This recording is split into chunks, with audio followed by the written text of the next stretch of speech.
And I think அப்பா பற்றி நிறைய பேசியாச்சு. எனக்கு அது ஜாஸ்தி பேச இப்போ வேண்டான்னு நினைக்கிறேன்.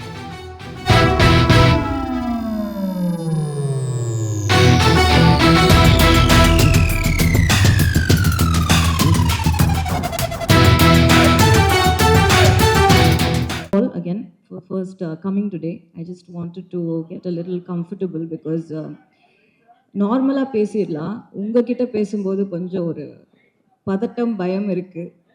I think it's very natural.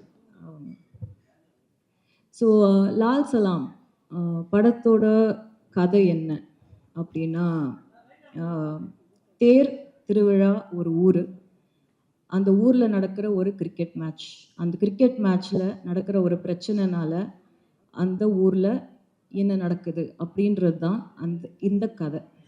So இதுக்கு மேலே கதையை பற்றி நிறைய சொல்லக்கூடாதுன்னு நான் நினைக்கிறேன். ஏன்னா கதை பேசணும், படம் பேசணும். படத்தை எல்லாத்தையும் சொல்லிட்டா அப்புறம் படம் பார்க்கும்போது அதில் பெரிய எக்ஸைட்மெண்ட் ஒன்றும் இருக்காது. அதுக்காக படத்தை பற்றி எதுவும் சொல்லாமையும் இல்லை. ஒரு விளையாட்டுனா என்ன, விளையாட்டு வினையா முடிஞ்சா என்ன ஆகும் அப்படின்றது தான் இந்த படத்தோட க்ரக்ஸ். விஷ்ணு ரங்கசாமி அவங்க தான் இந்த படத்தோட ரைட்டர், சினிமாட்டோகிராஃபர். அவங்க எனக்கு 2 கதை சொன்னாங்க. ஃபஸ்ட்டு நான் அப்போ படம் பண்ணுற ஒரு ஐடியாவில் இல்லை. நான் ஆக்சுவலி ஒரு மியூசிக் வீடியோ பண்ணேன். அது கூட சும்மா ஒரு டைம் பாஸாக சரி பண்ணலாம் அப்படின்றதுனால. பசங்க வளர்ந்துட்டாங்க. கொஞ்ச நாளாக ரொம்ப பிஸியாக பசங்களோடு இருந்தேன். அண்ட் அதுதான் எனக்கு பண்ணணும்னு தோணுச்சு. அதனால நான் வைராஜாவைக்கு அப்புறம் ஒரு பிரேக் எடுத்துக்கிட்டேன். பசங்க ரொம்ப சீக்கிரம் வளர்கிறாங்க. அவங்களோட இருக்கிற எக்ஸ்பீரியன்ஸஸ் டக்குன்னு போயிடும் லைஃப் அப்படின்றது கண்ணு முன்னாடி பார்த்துட்டு இருந்தேன். சரின்னு அந்த பிரேக் எடுத்த டைமில் இது சும்மா டைம் இருக்குது அப்படின்றதுனால பண்ணப்போ he happen to be the cinematographer. Actually நான் கேட்டது மற்றவங்க நிறைய பேரை கேட்டேன். பட் அந்த டைமில் அவங்க there was no dates. So he happen to come and வந்தப்போ நாங்கள் திருப்பி மீட் பண்ணோம். எனக்கு 3 டைம்லேருந்தே விஷ்ணுவை நல்லா தெரியும். நிறைய படிப்பாங்க. எப்போவுமே செட்டில் ஒர்க் இல்லைன்னா லைட்டெல்லாம் ஃபிக்ஸ் பண்ணிட்டா உட்காந்து படிச்சுட்டு இருப்பாங்க. நான் விஷ்ணுவை ஃபோனோட பார்த்ததே கிடையாது, யார்கிட்டையும் பேசி பார்த்தது கிடையாது. ஸோ அந்த மாதிரி தான் இருப்பாங்க. Less words thinking more kind of a person. So இந்த மாதிரி ஒரு கதை இருக்குது மேம், 2 கதை இருக்குது, நீங்கள் கேட்குறீங்களான்னாங்க. சரி சும்மா சொல்லுங்கன்றப்போ ஒரு லவ் ஸ்டோரி சொன்னாங்க, லால் சலாம் சொன்னாங்க. லால் சலாம் அப்போ வேறு டைட்டிலாக இருந்தது படத்துக்கு. படம் திசையட்டும் பரவட்டும் அப்படின்னு வச்சுருந்தாங்க. வச்சப்போ எனக்கு 2 கதையும் கேட்டேன். எனக்கு 2 கதையும் பிடிச்சிது. சொல்கிறேன்னு சொன்னேன். அடுத்த நாள் ஃபோன் பண்ணி இந்த படம் பண்ணலாம் அப்படின்னு. அவங்க கண்டிப்பாக மேம்னு கேட்டாங்க. ஏன் அப்படின்னு கேட்டதுக்கு, இல்லை மேம் இது உங்களோட கம்ஃபர்ட் ஜோன்லேருந்து ரொம்ப வெளியே இருக்குது படம். இது ஒரு டவுன் பேக்ரவுண்டு, செஞ்சி, திருவண்ணாமலை இந்த மாதிரி. எனக்கு மாற்றி கதை எப்படி எழுதியிருக்கேனோ அப்படியே எடுக்கணும்னு ஆசையாக இருக்குது. உங்களால் பண்ண முடியும்னு நினைக்கிறீங்களான்னு கேட்டாங்க. அப்போது பண்ண முடியாதுன்னு நினச்சிங்கன்னா ஏன் சொன்னீங்கன்னு கேட்டேன். அப்போ இல்லை மேம், உங்களை மாதிரி ஒருத்தர் பண்ணால் இந்த மாதிரி ஒரு கதை இன்னும் ரீச் ஆகும், என்ன மாதிரி ஒருத்தர் பண்ணுறதை விட, இல்லை வேறு யாராவது ஒருத்தர்கிட்ட போகிறத விட அப்படின்னாங்க. சரி அப்போ பண்ணலான்னு முடிவு பண்ணோம். அப்படி தான் இது ஸ்டார்ட் ஆச்சு. அதுக்கப்புறம் என்ன ஆச்சுன்றதெல்லாம் நான் ஆடியோ லான்ச்சில் பேசிட்டேன். ஸோ அது தட் இஸ் டன் வித். உங்களுக்கு எல்லாருக்கும் தெரியும் இந்த கதை நிறைய ஹார்ட்ஷிப்ஸ். இந்த படம், இந்த ஜேர்னியே ஒரு journey of learning, journey of hardships அந்த மாதிரி தான் இருந்திருக்கு. பட் கஷ்டப்பட்டு கிடைக்கிறது தான் நிலைக்கும் அப்படின்ற ஒரு ஸ்ட்ராங்கான நம்பிக்கை எனக்கு இருக்குது. அண்ட் கதையோட க்ரக்ஸ் அதான் நான் சொல்ல ஆரம்பித்தது ஒரு விளையாட்டு வினையாகும், ஒரு போட்டி, ஒரு விளையாடுறோம். எதுக்கு விளையாடுறோம்? ஒரு கேம் எதுக்கு விளையாடுறோம் அப்படின்னா, நம்ம ஹெல்த்துக்காக, நம்ம சந்தோஷத்துக்காக, அதை நம்ம என்ஜாய் பண்ணுறோம். அதுக்காக ஒரு கேம் விளையாடுறோம். அதே விளையாட்டுக்குள்ள நீ பெருசா நான் பெருசா, இங்கே யார் வெயிட்டு அப்படின்னு வந்ததுன்னா போட்டி வருது அந்த விளையாட்டுக்குள்ள. இந்த போட்டிக்குள்ள பொருள், பணம் எப்போ வருதோ, ஒரு பணத்துக்காகவோ இல்லை ஒரு பொருளுக்காகவோ ஒரு அவார்ட் அந்த மாதிரி இருக்கிறதுக்கு இந்த போட்டியும் இந்த கேமை விளையாட ஆரம்பிக்கிறப்போ அது பிஸ்னஸாக மாறுது. இந்த பிஸ்னஸ்க்குள்ள, இந்த பிஸ்னஸான ஒரு விளையாட்டுக்குள்ள அரசியல் அப்படின்ற ஒரு விஷயம் வரும்போது அந்த போட்டி பெரிய வெறியா மாறுது. இதுதாங்க கதை. இதுதான் லால் சலாம். இந்த கதை இதுக்கு மேலே இதை பற்றி நான் சொல்ல வேண்டிய அவசியம் இல்லை. ஐ மீன் இந்த இடத்துல நீங்கள் படத்தை பார்க்கணுன்னு நான் ரொம்ப ரொம்ப ஸ்ட்ராங்காக விரும்புகிறேன். அப்போ படம் அரசியல் பேசுதா அப்படின்ற ஒரு கொஸ்டின் வருது. படம் ஒரு சின்ன அரசியல் பேசுது. படம் வந்து ஒரு மக்களுக்கு சார்ந்த ஒரு அரசியலை பேசுது. மக்களுக்குள்ள இருக்கிற அரசியலை பேசுது. எனக்கு என்னை பொறுத்த வரைக்கும் நான் ஸ்ட்ராங்காக நம்புகிற ஒரு விஷயம் என்னென்னா, ஆதார் கார்டு ஒரு சிட்டிசனாக ஒரு குடிமகனாக இருக்கிற எல்லாருக்குமே அரசியலோட ஒரு பங்கு இருக்குது. நம்ம இல்லைன்னு சொல்லவே முடியாது. இங்கே அரசியலுக்கு பார்ட் இல்லாமல் எந்த ஒரு கண்ட்ரியுமே இயங்காது, எந்த ஒரு டெமோக்ரஸியுமே இயங்காது. அரசியலுன்றது வந்து எல்லாத்துலேயும் இருக்குது. அதை நம்ம பார்க்குற விதம் தான் எப்படின்றதுல தான் சேஞ்ச் இருக்குது. ஸோ இதுதான் லால் சலாம்ங்க. இப்போது I have to talk about my team. அன்றைக்கி எனக்கு டைம் அவ்வளோவா கிடைக்கல. I'd like to start. என்னோடய டீம் எப்படி அமைஞ்சுது அப்படின்னா, அது வந்து என்னோடய technical team. Like I said, நாங்கள் ரொம்ப ரொம்ப ரொம்ப சின்ன டீம். யாருக்கும் வெளியே எங்களை தெரியாது. அது ஆர்ட் டைரக்டராக இருக்கட்டும், எடிட்டராக இருக்கட்டும், என்னோடய காஸ்டியூம் டிசைனராக இருக்கட்டும், கேமராமேன், த ஹோல் டீம் யாருக்கும் தெரியாது. ரொம்ப அண்டர் டாக்ஸுங்க. யாருக்கும் வந்து இவங்கெல்லாம் சேர்ந்து இவ்வளோ பெரிய படத்தை இழுத்துட்டு வந்தோன்றது எங்களால் நம்ப முடியல. ஒரு வாட்டியும் இந்த மாதிரி ஸ்க்ரீனில் பார்க்கும்போது தான் வந்து அது சிங்கே ஆகுது. நாங்கள் எங்களால் பண்ணோம் அப்படின்றது. இட்ஸ் ஆல் ஒன்லி ரீசன் என்னென்னா, ஒருத்தருக்கும் அவங்கவுங்களுக்குள்ளே இருக்கிற ஃபெய்த் அண்ட் பிலீஃப் எங்களால் முடியும் அப்படின்றது. And dedication to work, being honest to your job. இவ்வளோதான் தேவை. அப்படி இருந்தால் நம்ம வந்து மவுண்டனை கூட கட்டி இழுத்துடலான்றது என்னோட ஒரு பெரிய எக்ஸாம்பிள் வந்து லால் சலாம். ஏன்னா இதில் நடித்தவங்கலேருந்து, இதில் ஒர்க் பண்ணவங்கலேருந்து, ப்ரொடக்ஷன் சைட்லேருந்து எல்லாரும் ஜாம்பவான்கள் அவங்களோட ஃபீல்டில். அவங்களுக்கு இவ்வளோ பெரிய படத்தை எங்களால் கொடுக்க முடியும் அப்படின்ற நம்பிக்கை முதல்ல எங்களுக்கு இருக்கணும். எங்களுக்கு இருந்து அந்த இடத்துல போய் நிற்கும்போது, இவ்வளோ பெரிய ஆர்டிஸ்ட் எல்லாம் போய் நம்ம ஷாட் வைக்கும்போது நம்ம பயந்துட்டோம்னா அப்புறம் வந்து அங்கே ஒன்றுமே நடக்காது. So I think first and foremost I'd like to thank my production, Lyca production, Subash அண்ணா, for being like a family and for giving me this opportunity and this stage and this film. இவ்வளோ பேஷண்ட்டாக இவ்வளோ பெரிய படம் இது start பண்ணி அப்படியே கொஞ்சம் கொஞ்சமாக பெருசாகிட்டே போச்சு படம். ஆர்டிஸ்ட் உள்ளே வர வர பட்ஜெட்டும் பெருசாகிட்டே போச்சு. ஸோ அதையெல்லாம் என்ன மாதிரி ஒரு 2 ஃபிலிம் ஓல்ட் டைரக்டரை நம்பி கொடுத்தது வந்து கண்டிப்பாக அவருக்கு நான் நன்றி சொல்லணும். அவரோட பேஷன்ஸுக்கு, தமிழ் சாருக்கு. தமிழ் சார் இங்கேருந்து அதை கோஆர்டினேட் பண்ணுறது, லண்டனில் இருக்கார். அதெல்லாம் time zones, it's all very difficult. That whole section of it is very complicated. அது அண்ட் உதய அண்ணா ஆப்வியஸ்லி படம் ரெடி ஆனதுக்கப்புறம் ஜென்ரலாக வந்து உதய அண்ணா படம் பார்க்காம அவரோட பேனர் பேரை போடவே மாட்டார். அவர் அதில் ரொம்ப பர்டிகுலராக இருப்பார். பட் நான் வந்து ஜஸ்ட்டு ஒரு 15 மினிட் கட் மட்டும்தான் அவருக்கு காட்டின உடனே அந்த கட்டுக்காக அவரோட பேரை போட விட்டார். ஸோ அதுக்கு கண்டிப்பாக அவருக்கு நான் தேங்க்யூ சொல்லியே ஆகணும். Then I have to come to my team, the crew. I'll start with செந்திலையா. செந்திலையா வந்து அப்பாவோட அவ்வளோ ட்ராவல் பண்ணியிருக்காரு, அவ்வளோ எக்ஸ்பீரியன்ஸஸ் இருக்குது. என்ன சின்ன வயசுலேருந்து பார்த்துருக்காரு. அவருக்கு இந்த மாதிரி ஒரு கேரக்டர் என்னால் கொடுக்க முடிஞ்சுது அப்படின்றது வந்து காடோட பிளெஸ்ஸிங் டெஃபினெட்லி. அவர் என் படத்தில் இருக்கார் அப்படின்றதே எனக்கு வந்து ரொம்ப பெரிய பிளெஸ்ஸிங். அவர் வந்து வாழ்ந்திருக்கார் கேரக்டரை. நீங்கள் பார்த்தீங்கன்னா உங்களுக்கு புரியும்.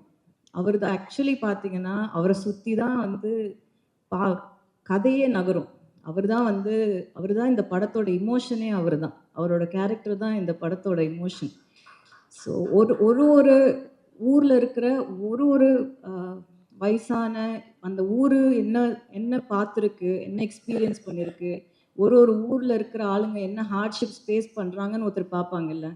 ஒரு பெரியவர் சின்ன வயசுலேருந்து ஒரு பொண்ணு இந்த ஊரில் வளர்ந்துருக்குப்பா, ஒரு பையன் இந்த ஊரில் வளர்ந்துருக்கான், அந்த பையன் எப்படி வளர்ந்தான், எந்த ஊருக்கு போனான், அவனுக்கு என்ன குழந்தை பிறந்தது, என்ன பிரச்சனையாச்சு, அவங்களுக்கு கல்யாணம் ஆச்சு, அவன் எப்படி இருந்தான், இதெல்லாம் பார்த்துட்டு அவனும் செத்து போயிருப்பான், இவங்கெல்லாம் இன்னும் இருப்பாங்க. அந்த மாதிரி வந்து இந்த படத்தில் அவர் ஃபுல்லாக த்ரூ அவுட் இருக்கார். அவர் இல்லாத போர்ஷன்ஸ்லேயும் அவர் இருப்பார். அவர் எங்களோட ஸ்பிரிட்டில் இருந்தார். அவர் எங்களோட படத்தில் அந்த கதையில் வந்து அவர் தான் கதை. செந்தில் ஐயாவோட கேரக்டர் தான் கதை. அது அவர் அவ்வளோ அவ்வளோ அதை உள்வாங்கி அவர் வந்து நடித்தார். அவர் வந்து அந்த ரோலாகவே வாழ்ந்தார். அண்ட் ஒரு விஷயம் கண்டிப்பாக வந்து கற்றுக்க வேண்டியது சீனியர் ஆர்டிஸ்ட் கிட்ட இருந்து, கேட்கும்போதே வந்து வித் மேக்கப் என்ன டைம்னு கேட்பாங்க. அது வித் மேக்கப், வித்தவுட் மேக்கப். இப்போ ஜாஸ்தி போடுறது கிடையாது. அப்போ இருக்கிறவங்க கேட்குறதே அப்படி தான். எத்தனை மணிக்குமா வித் மேக்கப் அப்படின்னு கேட்டால், நம்ம சொல்கிறதுக்கு 1 மினிட்டுக்கு முன்னாடி அங்கே வந்து உட்காந்துருவாங்க. வித் வித் மேக்கப் அங்கே இருப்பாங்க.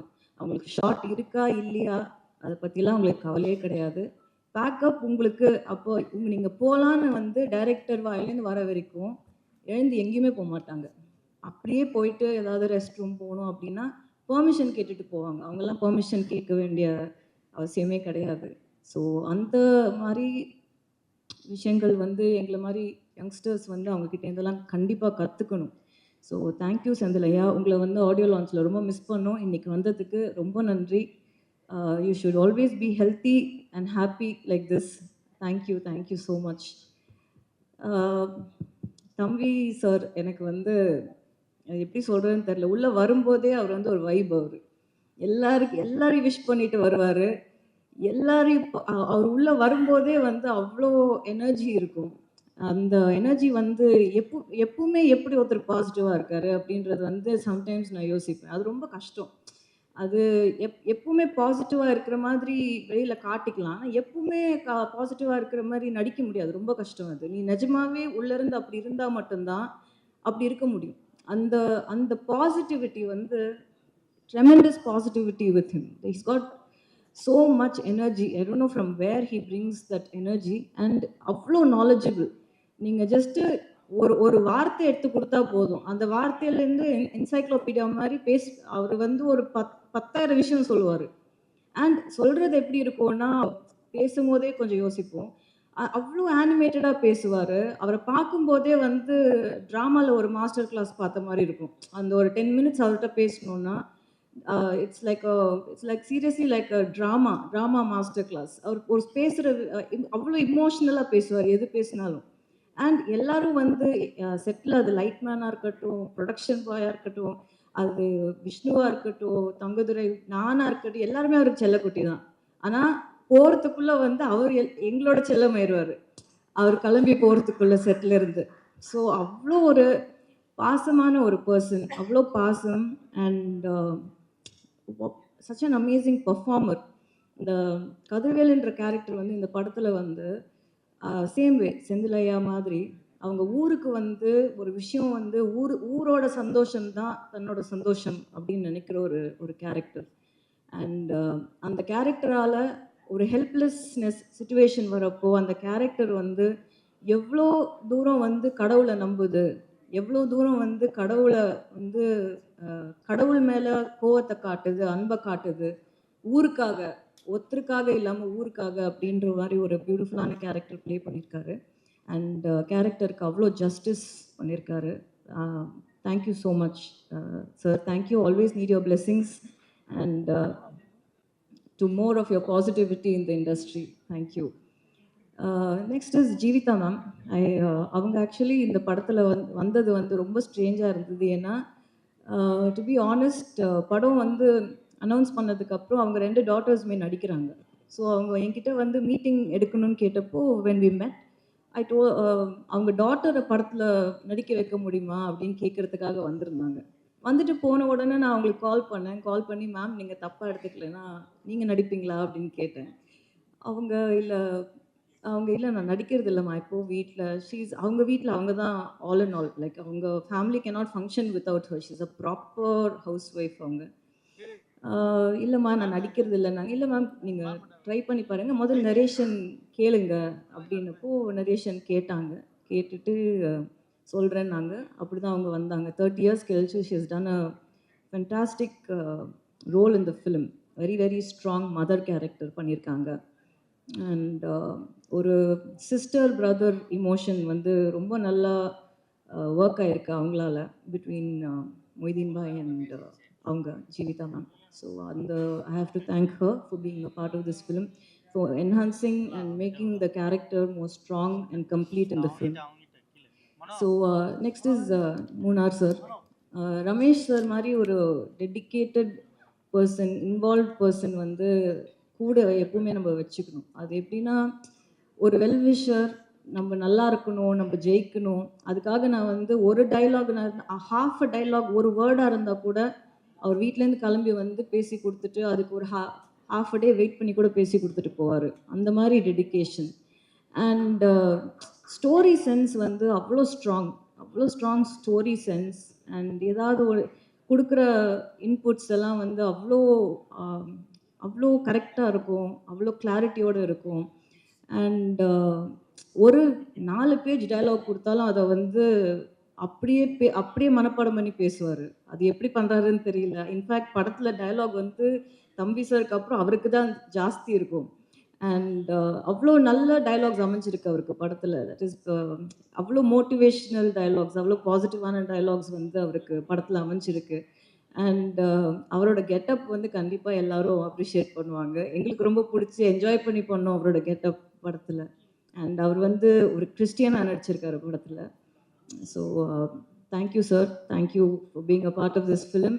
உங்களுக்கு இது எவ்வளோ மெமரபிளோ அதே அளவுக்கு எனக்கு இது memorable. So thank you. And Thangadurai, he's one very jolly character. I enjoyed every minute.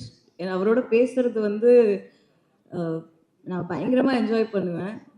There is a lot of innocence in him. எனக்கு அவர்கிட்ட ரொம்ப பிடிச்சது வந்து அவரோட இன்னசென்ஸ் தான். அது வந்து அவர் பேசும்போது அது அது அது வெளிப்படையாக தெரியும். அதனால தான் எல்லாருக்கும் அவரை பிடிச்சிருக்கு. அவர் பயங்கரமான ஃபேன் பேஸ் இருக்குது. நீங்கள் டவுன் சவுத் போனீங்கன்னா எங்களுக்கு யாரையுமே தெரியலனாலும் அவரை தெரிஞ்சிருக்கு.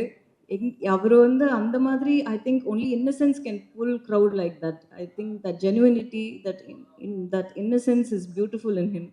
அண்ட் நிறைய இடத்துல வந்து அவர் படத்தில் கான்ட்ரிபியூட் பண்ண ட்ரை பண்ணி நான் வேணான்னு நிறைய இடத்துல சொல்லியிருக்கேன். அது வந்து இந்த படத்தில் வேண்டாம் அப்படின்னு சொன்னேன். பட் அதை ரொம்ப ஸ்போர்ட்டிவாக எடுத்துக்கிட்டு சொன்னதை செஞ்சார். பட் அவர் கிவ் அப் பண்ணாத ஆட்டிடியூட் எனக்கு ரொம்ப பிடிக்கும். கடைசி நிமிஷம் டப்பிங் வரைக்கும் வந்து எதையா ஒன்று போடணும் உள்ளன்னு நினைப்பாரு. அந்த சீனை எப்படியெல்லாம் கெடுக்கலாம் அப்படின்றதுக்கு கரெக்டாக எடுத்துகிட்டு வருவார். பட் அப்படி எப்படி அவரை மீறி தப்பிச்சு வந்துருச்சு அவர் சீன்ஸ் எல்லாம். அதனால நீங்கள் அதை கண்டிப்பாக அப்ரிஷியேட் பண்ணுவீங்க. But thank you Thangadurai for being a part of this film and not being you in it. So thank you. Nirosha ma'am, thank you again for being a part of this film. கண்டிப்பாக வந்து such a senior artist like Vishnu said, எங்களுக்கெலாம் வந்து ஒரு டைமில் வந்து அக்னி நட்சத்திரம்லாம் அத்தனை தடவை பார்த்துருக்கோம். And such a very positive person. நீங்கள் உங்ககிட்ட நல்ல விஷயம் வந்து யோசிக்காமல் பேசுகிறீங்க. அது நல்லாவும் இருக்கலாம், தப்பாகவும் இருக்கலாம் அட் டைம்ஸ். ஸோ அது எனக்கு ஜஸ்ட் உங்களை ரொம்ப பிடிச்சிருக்கு. Thank you for being in the film. And definitely you plate the part to the tea. அவ்வளோ பியூட்டிஃபுல்லாக இருக்கீங்க படத்தில் பார்க்குறதுக்கு. அண்ட் சில சீன்ஸாக இருந்தாலும் படத்தில் பாட்டாக இருக்கணும்னு நீங்கள் நினச்ச ரீசன் வேறு ரீசனுக்காக இருக்கலாம். பட் படத்தில் நீங்கள் வந்து கொஞ்சமாக வந்தாலும் கரெக்டாக வந்திருக்கீங்க அப்படின்றது ஆடியன்ஸ் பார்க்கும்போது கண்டிப்பாக உங்களுக்கு சொல்லுவாங்க. So thank you for being here and a part of this team. Vivek, I have to talk about Vivek also. Very sensible person, very dedicated to his work. He's actually a cameraman. So Vivek வந்து என்ன short என்ன எல்லாமே கண்டிப்பாக நல்லா இருந்தால் அவ்வளோ appreciate பண்ணுவாங்க. Extremely dedicated. பாவம் லால் சலாம்னால அவருக்கு பயங்கரமான இன்ஜுரி எல்லாம் இருக்குது பேக்கில். அது ஐ have to apologise to him for that. அந்த மாதிரி ஹார்ட் ஒர்க். ஏன்னா எங்கேயுமே ஸ்டன்ட்ஸ் வந்து மோஸ்ட்லி லைவாக தான் பண்ணியிருக்கோம். யாருமே வந்து இங்கே பெருசாக டூப் இந்த படத்தில் போடவே இல்லை, தேவைப்படலை. அண்ட் எல்லாருமே ரொம்ப ஸ்போர்ட்டிவாக, நிறைய ஸ்டன்ட்ஸ் இருக்குது படத்தில், நிறைய ஸ்டன்ட் சீக்வன்சஸ் இந்த ஃபிலிம். ஸோ அது எல்லாருமே வந்து ரொம்ப ஹார்டாக பண்ணியிருக்காங்க. ரொம்ப ஹார்ட் கோர் ஒர்க் and எல்லா live locations. So there's too much of work that has gone in. எல்லா படத்துலையும் எல்லாருமே ஹார்டாக தான் ஒர்க் பண்ணுறாங்க. பட் நாங்கள் பண்ண ஹார்ட் ஒர்க்கையும் நான் சொல்லி தான் ஆகணும். அது வந்து மற்றவங்க பண்ணலை, நாங்கள் மட்டும் தான் பண்ணோன்னு நான் இங்கே சொல்லலை. நாங்களும் பண்ணியிருக்கோம். ரொம்ப ஹார்டாக ஒர்க் பண்ணியிருக்கோம். எல்லாருமே ரொம்ப ஹார்டாக ஒர்க் பண்ணியிருக்காங்க. Night and day, sometimes double ஷிஃப்ட்ஸ்லாம் நிறைய போட்டிருக்கோம். பிகாஸ் ஆஃப் லைவ் லொக்கேஷன்ன்றதுனால. மழை அடுத்த நாள் மழை வரப்போகுது, ஸோ இன்னைக்கு முடிக்கணும் அப்படின்ற மாதிரி ரவுண்ட் த கிளாக்லாம் நாங்கள் ஒர்க் பண்ணியிருக்கோம். அதுக்கு கொஞ்சம் கூட மூஞ்சி சுழிக்காமல் எல்லாருமே ஒர்க் பண்ணாங்க. ஏன்னா சம்வேர் ஐ திங்க் எல்லாருக்குமே இந்த படம் வந்து ஒரு நல்ல விஷயம் வந்து வெளியே சொல்ல வருதுன்றதை எல்லாரும் உள்ள நம்புகிறாங்க. அந்த நம்பிக்கை தான் அந்த நம்பிக்கை தான் அவங்கள வந்து இவ்வளோ தூரம் டெடிக்கேட்டடாக ஒர்க் பண்ண வச்சுது அப்படின்றத நான் ரொம்ப ஸ்ட்ராங்காக நம்புகிறேன். And Diwakar last minute entry தான் படத்தில். ஐ திங்க் தங்கம் சொல்லி தான் ஹீ கேம். படத்தில் வந்து விஷுவலாக வந்து திவாகர் வந்து ரொம்ப கம்மியாக இருப்பாங்க. ஆனால் நீங்கள் வெளியே போகும்போது கிரிக்கெட் மேட்ச்சில் வந்து யாரை ஞாபகம் வச்சுருக்கீங்களோ இல்லையோ, திவாகரை ஞாபகம் வச்சுப்பீங்க அவர் வாய்ஸ்னால. அவ்வளோ அவ்வளோ அழகாக, அவ்வளோ ஹார்ட் ஒர்க்கோட அந்த ஒரு கமெண்ட்ரி பண்ணியிருக்காரு. ஐ திங்க் அந்த கமெண்ட்ரி தான் அந்த 2 கிரிக்கெட் மேட்ச்சில் வந்து அவ்வளோ பெரிய பார்ட் ப்ளே பண்ணுது. அந்த ஊரோட ஜியாகிரஃபியிலேருந்து, லைஃப் ஸ்டைல்லேருந்து, அந்த பீப்புளோட இமோஷன்ஸ்லேருந்து, என்ன மாதிரி ஆளுங்க அங்கே இருக்காங்கன்றதுலேருந்து வந்து அந்த கமெண்ட்ரியிலேருந்தே வந்து நம்ம ஃபீல் பண்ண முடியும் அந்த படம், அந்த சீக்வென்ஸில். அண்ட் என்னோட art director Ramu Thangaraj, very very silent person. அவரும் அந்த என்னோட குரூப்பே ரொம்ப ஒரு சைலண்ட்டான குரூப் தான் அது. பட் வேலையை கரெக்டாக பண்ணிடுவாங்க எல்லாருமே. ரொம்ப டெடிக்கேட்டட், ரொம்ப இன்ட்ரெஸ்ட் எடுத்து சின்ன சின்ன நியூஆன்சஸ், சின்ன சின்ன டீட்டெயிலிங். ஏன்னா கதை வந்து 90s செட் ஆனதுனால சின்ன சின்ன டீட்டெயில்ஸ் கூட வந்து ரொம்ப அழகாக எடுத்து ரொம்ப ரிசர்ச் பண்ணி டைம் எடுத்து பண்ணுவாங்க. பாவம் நாங்கள் தான் டைம் நிறைய யாருக்கு கொடுக்குறது, எங்கே டைம் கொடுக்குறோம். போய் ஷார்ட் வச்சா வந்து ஓடுறது தான், அங்கேருந்து வந்து பேக்கப் வரைக்கும் எப்போ முடிப்போம், எப்படி முடிக்கிறதுன்னு அந்த மாதிரி எடுத்தோம். ஐ திங்க் ஒரு 91 days we have shot for this film. அந்த 91 டேஸுமே வந்து எக்ஸ்ட்ரீம் லேர்னிங் எக்ஸ்பீரியன்ஸ் அது ஒருத்தரோடையும். அண்ட் நான் ரொம்ப பெருமையாக சொல்லிக்கிற விஷயம் ஒரு விஷயம் கண்டிப்பாக இருக்குது. சினிமாவில் வந்து சண்டை போடாத ஆளுங்களே கிடையாது, சண்டை நடக்காத செட்டே கிடையாது. எனக்கு தெரிஞ்சு லால் சலாமில் சண்டையே நாங்கள் போடல. அதை நான் ரொம்ப பெருமையாக சொல்லிக்கிறேன் இந்த டீமை பற்றி. ஐ திங்க் அது ரொம்ப பெரிய விஷயம். ஏன்னா different opinions, different personalities, different ideologies எல்லாரும் சேர்ந்து ஒரு இடத்துல கண்டிப்பாக கான்ட்ரடிக்ஷன்ஸ், கண்டிப்பாக மனஸ்தாபங்கள், கண்டிப்பாக அந்த மாதிரி விஷயங்கள்லாம் நடக்கிற ஒரு இடத்துல அதையும் மீறி ஒரு ஒரு படத்துக்கு நல்லது நடக்கணும், அதையும் மீறி வந்து இந்த படம் நல்லா வரணும்னு ஒரு ஹோல்சமாக ஒரு டீம் நினைக்கிறப்போ அது எல்லாம் தாண்டி வந்துடுது. அது எங்கேயுமே வந்து எங்கேயுமே எந்த ஒரு விஷயமுமே வந்து ஒரு பெரிய பிரச்சனையாக வந்து எங்களுக்கு வரவே இல்லை. கடவுள் புண்ணியத்தில் இந்த டீம் எனக்கு அப்படி அமைஞ்சுது. அது இந்த மாதிரி ஒரு டீம் இல்லாமல் கண்டிப்பாக என்னால் பண்ண முடியாது. நான் இன்னும் ஒரு 2 பேரை கண்டிப்பாக மென்ஷன் பண்ணணும். ஒன்று அன்லர்ஸ் மாஸ்டர், கூப்பிட்ட உடனே வந்தார். அவ்வளோ பெரிய மாஸ்டர் அவர், அவ்வளோ பிஸி. அந்த ஸ்கெட்யூல்லையும் வந்து சாரோட ஒரு 2 ஃபைட் சீக்வன்ஸ் இருக்குது, வந்து பண்ணி கொடுத்துட்டு போங்கன்னப்போ இம்மீடியட்டாக வந்தார். I think he was with Indian பண்ணிட்டு இருந்தாருன்னு நினைக்கிறேன். அந்த டைமில் கூப்பிட்டப்போ இம்மீடியட்டாக வந்து பண்ணி கொடுத்தாரு. அவர் தான் எனக்கு வந்து பாபு மாஸ்டரை வந்து இன்ட்ரடியூஸ் பண்ணார் படத்தில். பாபு மாஸ்டர் வந்து ஒரு சின்ன ரோல் பண்ணுறதா ஆரம்பித்து கடைசியில் வந்து ஐ திங்க் படம் பூரா பாபு மாஸ்டர் இருப்பார். அவரை வந்து நாங்கள் செட்டில் கூப்பிடும்போது சம்டைம்ஸ் வந்து போய் காஸ்டியூம் போட்டு வாங்க மாஸ்டர்னுவோம். அப்புறம் கொஞ்ச நேரத்தில் வந்து காஸ்டியூம் மாற்றிட்டு மாஸ்டராக வாங்கணுவோம். ஸோ பாதி நேரம் வந்து கேரக்டராக இருந்தார், பாதி நேரம் மாஸ்டராக இருந்தார் படத்தில். அவ்வளோ அவ்வளோ ஒரு பாசமான பர்சன். அங்கேயே இருப்பார். ஏதாவது ஒன்று வேணும்னா, தேவையா, பண்ணி கொடுக்கணுமா, நிறைய இடத்துல வந்து நமக்கு ஃபைட் சீக்வன்ஸ்லஸ்லாம் வந்து அனில் மாஸ்டர் இல்லாதப்போ அவர் தான் பண்ணி கொடுத்தாரு. ஒரு சீனியர் மாஸ்டர் அவ்வளோ தூரம் இருந்து செட்டில் வந்து பண்ணி கொடுத்ததுக்கு ரொம்ப thanks master. Thank you so much. Thanks for every thing. I think என்னோடய டீமில் எல்லாரையும் கவர் பண்ணிட்டேன்னு நினைக்கிறேன். யாரையாவது மிஸ் பண்ணியிருந்தா சாரி. இன்டர்வியூவில் சேர்த்துற சொல்கிறேன். ரஹ்மான் சார் அன்றைக்கி நான் ஸ்டேஜ்லேயே பேசிட்டேன்.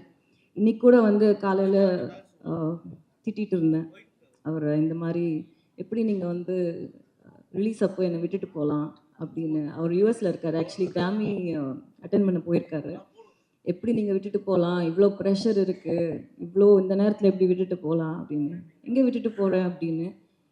ஃபுல் டைம் ஜூமில் இருக்கார், ஃபுல் டைம் கால் பண்ணிகிட்ருக்காரு. இப்போ வண்டியில் வரும்போதும் பேசிகிட்டு இருந்தார். ஸோ அந்த மாதிரி ஒரு பாசமான ஒரு பர்சன், அவ்வளோ ஒரு கேரிங் ஹியூமன் அவர். அவர் அந்த படத்துக்கு வந்து எனக்கு தெரிஞ்சு 100% ரொம்ப நாள் கழித்து ரஹ்மான் சரோட ஓஎஸ்டி வரும் இம்மீடியட்லி படம் வந்ததுக்கப்புறம்.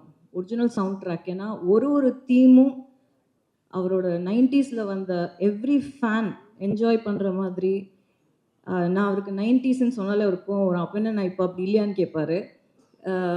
எனக்கு தெரிஞ்சு அந்த 90s ரஹ்மானோட கம்பேக் வந்து லால் சலாம் கண்டிப்பாக இருக்கும். அண்ட் எவ்ரி சாங் தேங்க்யூ கேட்டவங்க எல்லாருக்குமே, whoever audience for making every song such a hit. Because அவ்வளோ யோசிச்சு அவ்வளோ அவ்வளோ ஆசைப்பட்டு உட்காந்து பண்ண ஒரு பாட்டு எல்லாமே. அண்ட் பாட்டு எல்லாமே படத்தில் வந்து கரெக்டான இடம். இந்த படம் வந்து ஒரு மியூசிக்கலாக மாற்றிட்டார் அவர். இது ஒரு மியூசிக்கல் ஃபிலிம். நீங்கள் பார்த்தீங்கன்னா தெரியும். தீம்ஸ் எல்லாம் வந்து மொய்தீன் பாய் தீம்லேருந்து, அந்த திருவன் சம்சுதீனோட ரைவல்ரி தீம்லேருந்து, ஓஎஸ்டி 100% வந்து படம் ரிலீஸ்க்கு அப்புறம் அவர் கண்டிப்பாக ரிலீஸ் பண்ணுவார். ஸோ அந்த மாதிரி he's work for this film. And I think அப்பா பற்றி நிறைய பேசியாச்சு. எனக்கு அது ஜாஸ்தி பேச இப்போ வேண்டான்னு நினைக்கிறேன். அவரோட டெடிகேஷன், அவரோட ஒர்க் எத்திக்ஸ் எல்லாமே எல்லாருக்கும் தெரியும். ஜஸ்ட் ஒரு விஷயம் மட்டும், நான் இது வந்து கிளாப் பண்ணாத ஒரு க்ரௌட், அதனால நான் இந்த விஷயத்தை இங்கே சொல்லணும்னு நினைக்கிறேன். ஏன்னா கிளாப்புக்காக பேச வேண்டிய அவசியம் நிஜமாவே இல்லை. இது உண்மை நான் சொல்கிறது. ஐ திங்க் யாரோ அந்த ஏர்போர்ட்டில் போகும்போது பாசிங்கில் கேட்டிருக்காங்க, இந்த நான் நான் ஆடியோ லான்ச்சில் பேசினதை பற்றி. அவருக்கு நிஜமாவே நான் என்ன பேச போகிறேன்னு தெரியாது. It took him by surprise. And நான் ஜாஸ்தி பேச மாட்டேன் யூஸ்வலி இட்ஸ். அதனால் அந்த தைரியத்தில் அவர் வந்து உட்காந்துட்டாரு. அன்னைக்கு வந்து நான் அவரை ரொம்ப shock, I took him by shock. So அப்போது ஏர்போர்ட்டில் நிறுத்தி கருத்து கேட்டிருக்காங்க, இந்த மாதிரி பேசிட்டாங்களே அப்படின்றப்போ அதுக்கு அவர் எக்ஸ்ப்ளனேஷன் கொடுத்துட்டாரு. எனக்கு என்னோட கருத்தை நான் அன்றைக்கே பேசிட்டேன். அப்போ ஐ திங்க் யாரோ கேட்டிருக்காங்க, இது என்ன லால் சலாம் படத்துக்காக ஸ்ட்ராட்டஜியா, இல்லை இது வந்து நீங்கள் ஆல்ரெடி பிளான் பண்ணி வச்சு பண்ணதா அப்படின்ற மாதிரி கேட்ட மாதிரி எனக்கு கேட்டுச்சு. அதுக்கு நான் ஒரு சின்ன எக்ஸ்ப்ளனேஷன் தான் கொடுக்கணும்னு நினைக்கிறேன். என் மூலியமாக ஸ்ட்ராட்டஜி பண்ணியோ, இல்லை படத்தில் அரசியல் பேசியோ, இல்லை படத்தில் வந்து அவர் நம்பாத ஒரு விஷயத்தை நடித்தோ சூப்பர் ஸ்டாரோட படம் ஓட வேண்டிய அவசியம் இல்லைங்க. அண்ட் எந்த மாதிரி அரசியலும் பேசாத ஒரு படம் ஜெயிலர். அது ஓடிச்சா இல்லையான்னு உங்களுக்கே தெரியும். ஸோ இந்த இடத்துல நான் வந்து அதை கிளியராக சொல்லிக்கணும்னு நினைக்கிறேன். எங்களை என்னோட சிஸ்டரையோ இல்லை யாரையுமே அவர் வந்து சொந்த கருத்து உரிமையை வந்து எப்பவுமே என்கரேஜ் பண்ணுற ஒரு மனுஷன், ஒரு மனிதன். ஸோ அவர்கிட்ட அந்த மாதிரி ஒரு கேள்வி கேட்டது வந்து எனக்கு கொஞ்சம் கஷ்டமாக இருந்தது. அது வந்து அவரை கேட்டிருக்கலாம், நம்ம யாரை கேட்டிருந்தா என்னையே கேட்டிருக்கலாம், ஓகே நான் ஆன்சர் பண்ணியிருப்பேன். பட் அவரை அதை கேட்டிருக்க வேணாம். அவர் அதை பண்ண வேண்டிய அவசியம் கடவுள் அவருக்கு கொடுக்கல. ஸோ இதை தவிர அவரை பற்றி நான் பெருசாக இங்கே எங்களுக்குள்ளே இருக்கிற ரிலேஷன்ஷிப் பற்றி எல்லாம், அது இட்ஸ் வெரி இமோஷனல். அது வந்து நம்ம இங்கே பேச இன்னொரு தருணம் இருக்குது. இப்போது இந்த படத்தோட ப்ரமோஷன்ஸ், படம் இன்னும் ஃப்ரைடே ரிலீஸ். அண்ட் ட்ரெய்லர் வந்து இன்றைக்கி வெளியே வருது. சம் டெக்னிக்கல் கிளிச்னால வந்து இன்றைக்கி ஆக்சுவலாக இங்கே போடுறதா இருந்தது. பட் ஐம் குவைட் கிளாட் இங்கே போடலை. ஏன்னா சவுண்ட் எக்கோ ஆகுது பயங்கரமாக. ஸோ உங்களுக்கு கரெக்டான எக்ஸ்பீரியன்ஸும் கிடச்சிருக்காது. மேபி இஃப் இட் வாஸ் சத்தியம் ஒரு அந்த மாதிரி இருந்தால் ஒரு ஃபுல் எக்ஸ்பீரியன்ஸ் கிடச்சிருக்கும். ஸோ எல்லாத்துலேயுமே ஒரு நல்லது இருக்குது அப்படி தான் நினைக்கிறேன். இன்றைக்கி ட்ரெய்லர் ரிலீஸ் ஆகிடும். இன்னும் கொஞ்சம் நேரத்தில் ரிலீஸ் ஆகிடும். And promotions wise I feel இந்த படத்தை பொறுத்த வரைக்கும் எனக்கு வந்து I have great respect for the power of the pen. எழுதுறவங்களோட பவர் வந்து ரொம்ப ஜாஸ்தி. அது வந்து கதையாக இருக்கட்டும், அது வந்து கருத்தாக இருக்கட்டும், எதுவாக இருந்தாலுமே எழுதுறவங்களுக்கு வந்து அந்த அந்த பவர் வந்து இருக்குன்றது நான் ரெஸ்பெக்ட் பண்ணுறேன், அதை நம்புகிறேன். ஸோ இந்த படத்தோட மிகப்பெரிய ப்ரமோஷனாக நான் நினைக்கிறது வந்து ப்ரெஸ்ஸும் பீப்புளும் இந்த படத்தை பார்த்து இதை எங்கே கொண்டு போய் சேர்க்கணுமோ அவங்களால மட்டும்தான் சேர்க்க முடியும். நாங்கள் பேசி எங்கள் படத்தை இந்த படத்தை பர்டிகுலர்லி வந்து இப்படி சேர்க்கறது வந்து எனக்கு நம்பிக்கையாக இருக்கிறது உங்கள் வழியாக தான் போகணும் அப்படின்றதுல நான் ரொம்ப ஸ்ட்ராங்காக இருந்தேன். இந்த படத்துக்கு பிஆர்ஓ வந்து ரியா சார் கிடையாது, நான் கிடையாது, அப்பா கிடையாது, இந்த டீம் கிடையாது. இந்த படத்தோட பிஆர்ஓ வந்து ப்ரெஸ் அண்ட் பீப்புள் தாங்க. நீங்கள் இந்த படத்தை பாருங்கள். இந்த படம் உங்களுக்கு என்ன தோணுதோ, நீங்கள் எங்கே கொண்டு போய் இந்த படத்தை சேர்க்கணும்னு நினைக்கிறீங்களோ அங்கே போய் சேருங்க. அது கரெக்டாக சேருன்ற நம்பிக்கை எனக்கு இருக்குது. இந்த படத்தை இந்த படத்தோட ப்ரமோஷன் அப்படின்னு நான் பண்ண போகிறது என்னென்னா, 8th மார்னிங் 9th படம் ரிலீஸ். 8th வந்து முதல்ல படத்தை உங்களுக்கு போட்டு காட்ட போகிறேன். நீங்கள் படத்தை பாருங்கள். நீங்கள் பார்த்துட்டு நீங்கள் எங்கே கொண்டு போய் இந்த படத்தை சேர்க்கணும்னு நினைக்கிறீங்களோ அங்கே சேருங்க. தேங்க்யூ.